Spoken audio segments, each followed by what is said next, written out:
Good morning, guys. Welcome to NTI Day 14. All right, today we're going to read the text Matter is Everywhere. So let's go on, jump in. All right.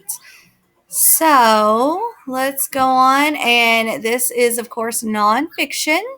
So this is informational text.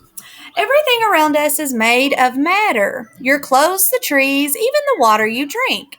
We divide matter into four major categories, which are called the four states of matter: liquid, gaseous, solid, and plasma. However, we will focus on the first three.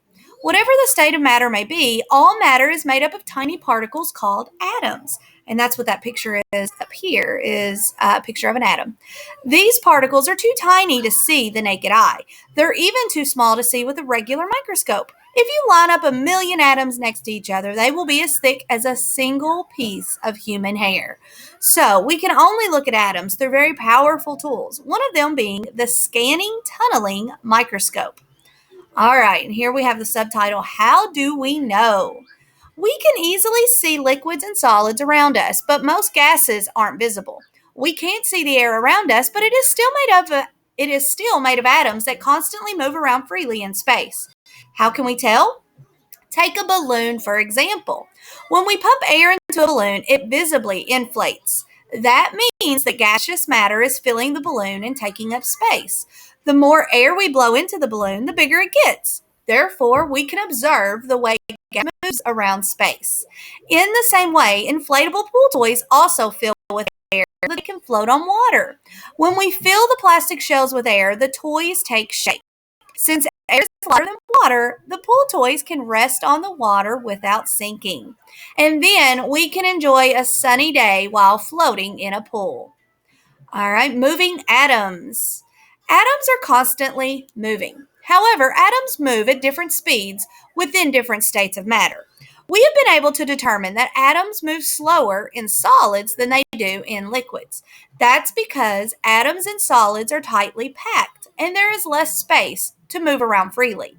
The atoms in gas move the fastest. Since the atoms move more freely in liquids and gases, they can undergo a process called diffusion, which is solids can diffuse as well, although it's a much longer process.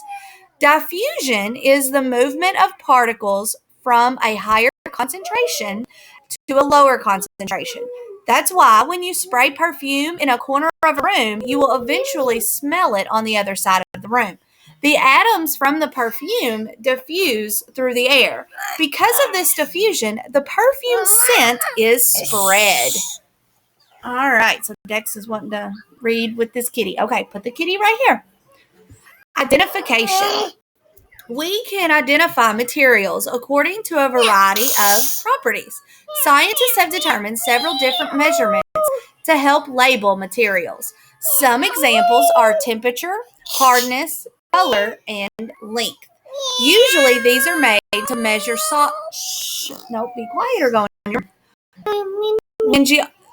Measure salt liquids as well.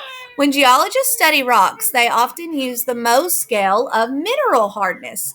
This scale allows us to study rock or to characterize the scratch resistance of various materials. A diamond is described as hard because it is extremely difficult to scratch.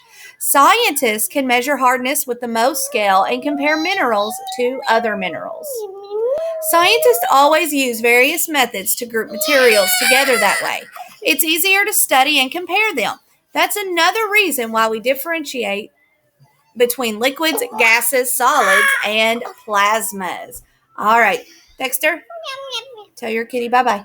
Bye. All right, good job. All right, guys, so your comprehension questions, your multiple choice, of course, you want to read all choices carefully. Underline the support for every answer, and you can put the paragraph number next to each question, as well as use the process of elimination to narrow down your answer. Hi. And let's see, whenever we get down to, all right, short answer questions. It looks like you have just restate an answer, I don't see any use evidence, so you do not have to write your C today on anything, but you do need to underline the C. Yes. All right, guys. So make sure that you're underlining that support in every short answer question. And that is it for today. So I hope you guys have a great day. Like always, let me know if you have any questions, and I will see you all tomorrow for our day 15 read with me. Love you all. Bye. Dex, say bye. Bye. Bye. Bye. Bye.